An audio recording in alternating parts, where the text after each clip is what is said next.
What's up guys, Chris here and welcome back for episode 2 of my sniping tutorial. Today we'll talk about the mentality of sniping, specifically when you should and you should not use your sniper rifle as opposed to your primary or other weapons you might have available to you. As well as talking about how you can build a loadout around your sniper rifle, including which perks specifically you should use for each subclass. This might not feel like it's going to help your sniping, but it actually really is. It's super important to know when to have your sniper out and when not to, as well as which perks can help you out in a pinch situation when you have a sniper rifle out. If you missed the first video and wish to see it, it was about reticle placement, target acquisition, etc., and there will be a link to it in the description. But getting into today's video, we will of course be talking about when to use your sniper. It's a very common mistake for people to use their snipers as primaries when they're practicing. I've been guilty of this, and I'm sure almost every single one of you has done this at some point. For many people who come from other shooters like Call of Duty and Battlefield, this is understandable, because snipers are primaries in those games.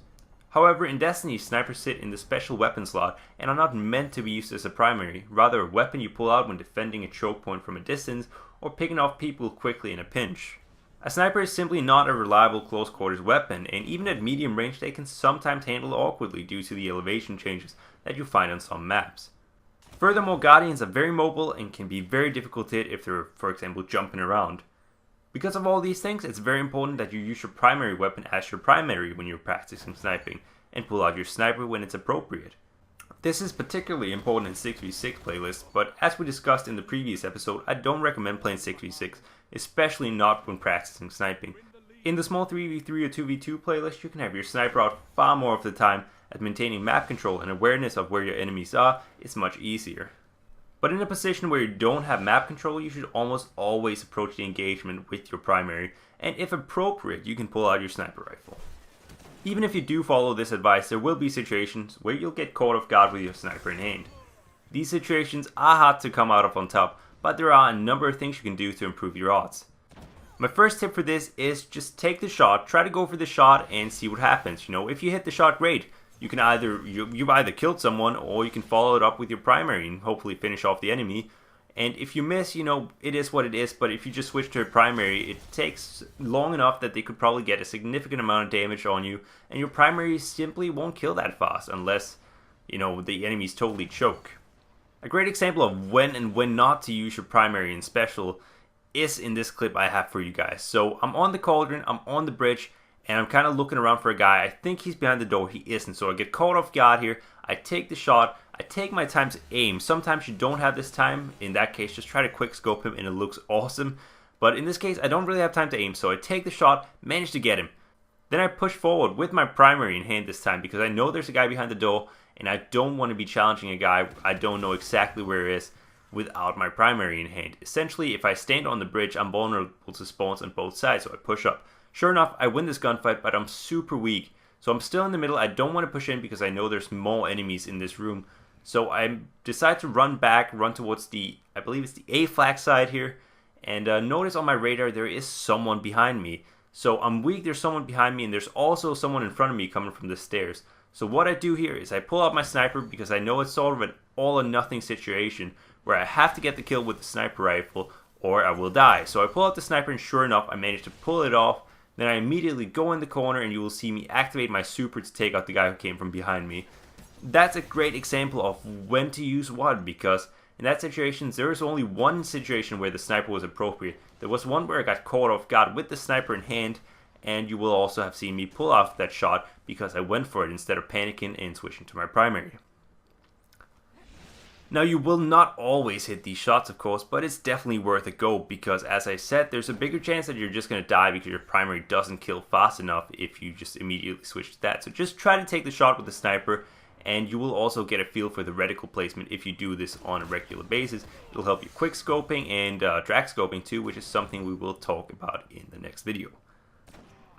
Another thing you can do to improve your odds in awkward situations is building your entire loadout around the sniper rifle. This is what I almost always do in any subclass I play, if I have a sniper equipped that is of course. Because perks and abilities can really help you out in close quarters where a sniper doesn't excel. For example, if you're playing as a blade dancer, you definitely want quick draw and you definitely won't blink. Quick draw essentially enables you to switch to a primary super quickly, so if you need a follow-up shot or you just in general miss, go ahead, switch to that primary, try to finish off the enemy. And Blink is just amazing defensively. You can get away so quickly, and it's almost invaluable to a sniper. You can definitely do without it if you're on a Titan, or even on a Sunsinger because you have the focus burst. But if you do have Blink, I definitely recommend using it. Along with Quick Draw on the Blade Dancer, you can also use the Last Word, which is fairly quick to whip out if you do have Quick Draw. It's very slow if you don't, so I don't recommend it on any other class. But on the Blade Dancer, the Last Word is amazing, simply because you can whip it out so quickly and finish off enemies because it does so much damage. It's very reliable as a sniper backup weapon, and it's also amazing in close quarters. If you're running any other subclass, I'd recommend running a high impact weapon, preferably with either Quick Draw or single point sling on it, so you can quickly whip it out and finish off the enemies. For example, Red Death and Mida, they're my two go-tos when I'm playing on my Warlock or my Titan with a sniper. Though Hawkmoon is also quite a decent option for that. It does have Quick Draw on it, you don't really need it, and Thorn will definitely also get the job done. In terms of perks on the individual subclasses, there are a number of very strong perks and abilities that work well in tandem with a sniper. Blade Dancers have their Arc Bolt grenades, which are great for both priming and finishing off your foes, allowing you to essentially one-shot them with a body shot. Blink is an absolute must, as we talked about, and Quick Draw is too. You can also use an exotic helmet like the Celestial Nighthawk, which will give you another option when engaging enemies, which is the vertical option. People don't expect that. You can definitely hit some spectacular snipes with it, even though it does have quite a high skill cap on it, but definitely worth trying out. And then of course Lucky Raspberries to make sure you have as many grenades as possible. Gunslingers get trip mines, which are great for keeping enemies away from you, triple jump, which is also a great movement ability, and throwing knives, which are fairly hard to master but provide a useful long range melee attack option that saved me on multiple occasions when I'm being closed in on by a shotgun. You should also use Gambler's Dagger and Knife Juggler to make sure you have as many throwing knives as possible. In terms of exotic gear, you can run the Bones of Eyal, which are a decent option, making you even more mobile and evasive. The Voidwalker Warlocks of course also have Blink. At first glance their grenades are underwhelming, but the Scatter Nade combined with Nothing Manacles will allow you to have two extremely strong nades that can close off doorways and kill almost anything that it lands close to. Lifesteal is also a useful melee ability that, combined with a strong Warlock melee range, will give you a chance when close up with your enemies. And lastly, Bloom is a great skill which works great for crowd control in general. Sunsingers get Firebolt that, when combined with Touch of Flame and Viking Funeral, will almost always force your enemies to retreat. And if the enemy is already committed to the challenge, it will significantly improve your odds. You'll also get Flame Shield, which will rarely be a factor but can save you occasionally regardless. Extra health is always useful.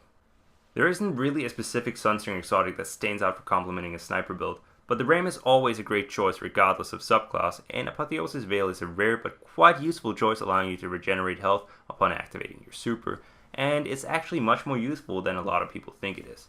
And then there's the Titans.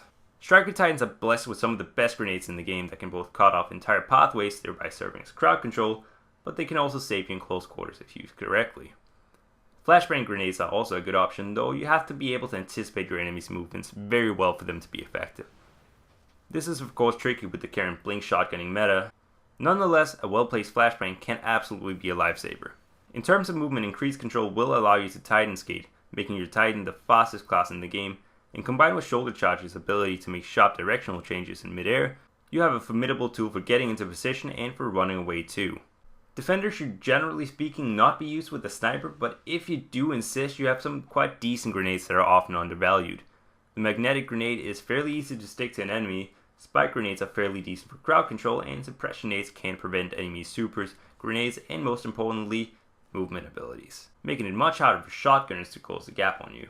Weapons of Light also allows high impact snipers to one-shot to the body. While this is a cheesy strategy, there is no doubting the effectiveness of it.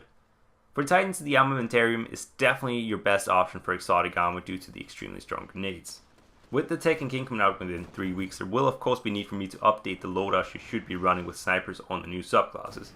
I'll try to get that video out as soon as possible. But that's going to do it for this video. I hope you guys did enjoy and found it useful, even though we're not really talking about how to snipe better.